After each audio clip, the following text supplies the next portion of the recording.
J'ai enfoncé la lame dans sa poitrine de toutes mes forces. Les personnes qui ont tué en état de légitime défense, quelle est votre histoire? J'ai travaillé pour un service de transportation d'argent, ces gars qui déposent de l'argent et récupèrent les dépôts des banques d'entreprise dans les camions blindés.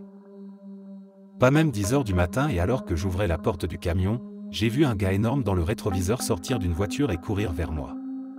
Il m'a étranglé et a commencé à attraper mon arme. Il m'a malmené comme si je ne pesais rien, il aurait facilement récupéré l'arme si ce n'était pas un étui L3. J'ai réussi à le dégainer, à le presser contre lui et j'ai commencé à appuyer sur la gâchette avant de m'évanouir. Je n'ai aucune idée de ce qu'il aurait fait s'il avait eu l'arme, je suis content d'être toujours en vie et d'avoir eu des bons réflexes. J'étais de retour dans mon pays d'origine pendant une guerre civile. Certaines personnes ont commencé à se rendre dans des villages au hasard, à recruter des hommes et à les utiliser comme soldats. Ils sont finalement venus chez nous et m'ont emmené un enfant de 12 ans et mon frère un enfant de 10 ans. Il nous fallut quelques heures de route pour finalement atteindre un point de contrôle où nous serions stationnés. C'étaient des animaux, l'un des commandants nous a emmenés, moi et mon frère, dans un bâtiment abandonné près de ce point de contrôle, puis il a enlevé son équipement et a essayé de violer mon frère. J'avais peur et, paniqué, j'ai attrapé une pierre de taille décente et je l'ai frappé à l'arrière de la tête avant qu'il ne puisse faire quoi que ce soit à mon frère. Il est tombé et je me suis mis sur lui et je lui ai fracassé le visage encore et encore avec le rocher jusqu'à ce qu'il s'effondre. Mon frère et moi avons ensuite couru de cet endroit abandonné à travers des montagnes et avons continué à courir jusqu'à ce que nous atteignions une ville voisine. Nous sommes allés dans une mosquée voisine, nous avons lavé le sang et avons dit au chef de cette zone de nous aider et que nous étions originaires du dit village. Heureusement, il était un être humain honnête et nous a ramenés dans notre village. Quelques années plus tard, nous avons déménagé aux États-Unis. Ni moi ni mon frère n'avons parlé à personne de ce qui s'est passé à cet endroit, tout ce qu'ils savent, c'est que nous nous sommes échappés. J'étais avec un ex-violent qui rentrait ivre à la maison tous les soirs. Une nuit, nous nous sommes disputés parce que mon téléphone était en mode vibreur et cela signifiait évidemment que je dormais avec d'autres personnes dans son dos. Il est parti un moment et est rentré ivre comme je ne l'avais jamais vu. Il ne faisait pas de phrases cohérentes mais il s'est jeté sur moi, a enroulé ses mains autour de mon cou et s'est assis sur ma poitrine. Je pensais que j'allais mourir. J'avais fait du jiu-jitsu quand j'étais plus jeune et j'avais réussi à remonter mes jambes sous son entrejambe, puis avec tout ce que j'avais, je l'ai repoussé. Il s'est cogné la tête contre le coin pointu d'une table que nous avions dans le salon et tout s'est arrêté. J'ai pensé qu'il avait été assommé, alors je suis sorti et j'ai appelé la police. J'allais le mettre en prison. J'avais les ecchymoses violettes les plus profondes sous forme d'empreintes digitales parfaites autour de mon cou, il serait allé en prison. J'ai fumé une cigarette dehors, puis je suis rentré après avoir calmé mes nerfs, juste pour m'assurer qu'il n'était pas réveillé et qu'il ne venait pas me chercher. Il avait une énorme mare de sang sous lui. Il faisait presque noir, alors je suis resté là à essayer de comprendre ce que je regardais. Mettez 2 et 2 ensemble et le reste appartient à l'histoire. Des années de thérapie, j'ai plaidoyé la légitime défense. Un type essaie de m'agresser dans la rue. Il me dit de lui donner mon portefeuille. J'ai sorti mon Glock et lui ai tiré une balle dans la jambe et une dans le bassin alors que lui aussi sortait une arme. Je prends l'arme qu'il avait dans sa main et vois que la chambre était vide. J'en fais encore des cauchemars.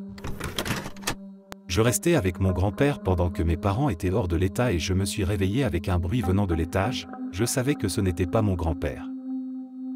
Il a des dommages auditifs causés par le Vietnam et cela ne l'a pas réveillé, mais il y avait des bruits de pas et des bruits de pas lourds.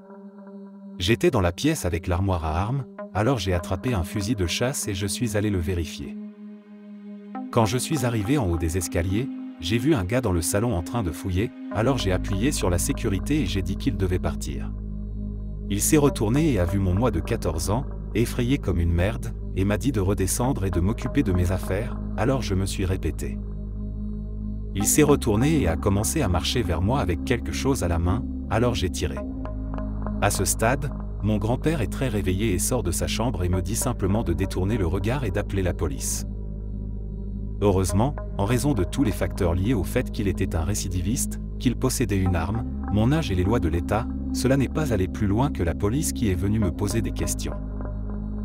J'ai fait une dépression pendant un moment, et j'y pense encore souvent, mais je m'en suis remis et j'ai réalisé que, aussi malheureux que cela puisse être, je n'avais pas beaucoup d'options à ce moment-là. J'avais 12 ans, l'aîné de 3 frères.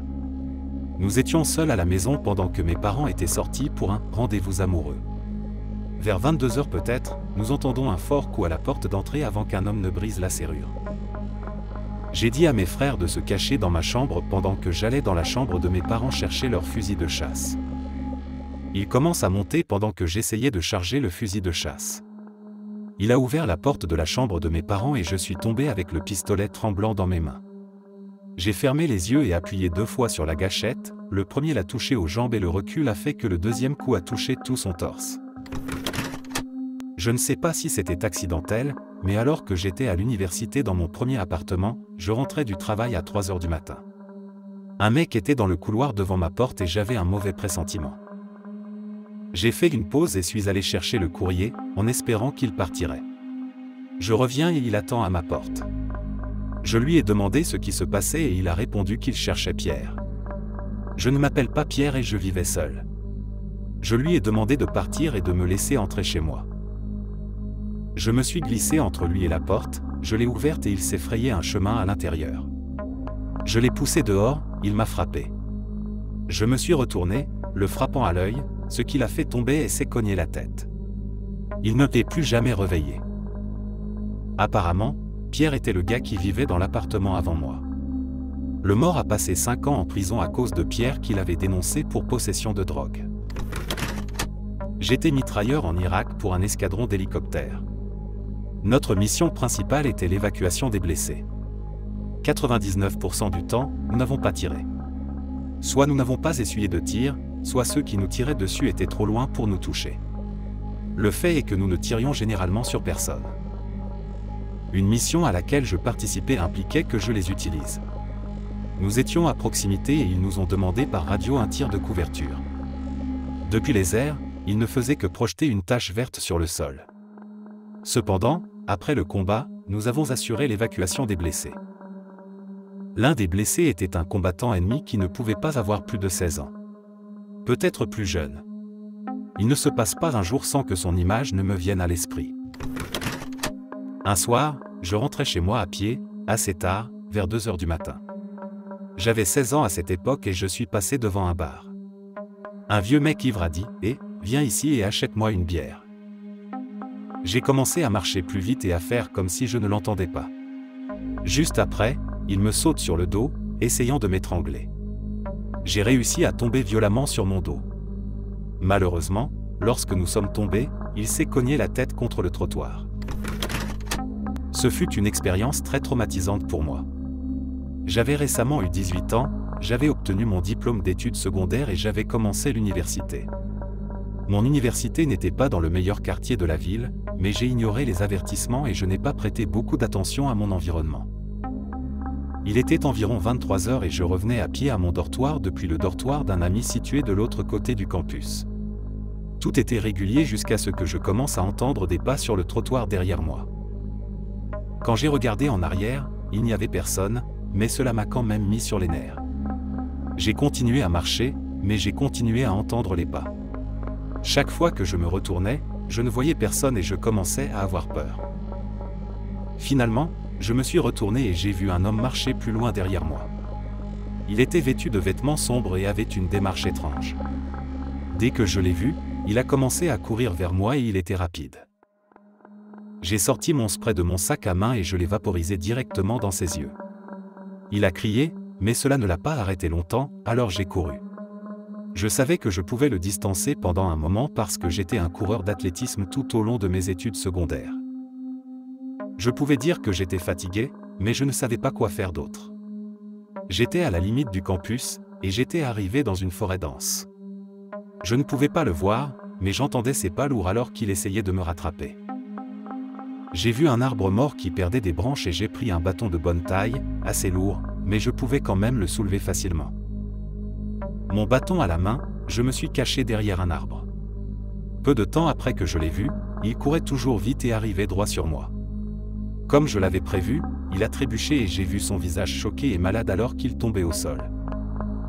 Je suis sorti de mon arbre en courant et j'ai commencé à lui frapper la tête avec ma branche.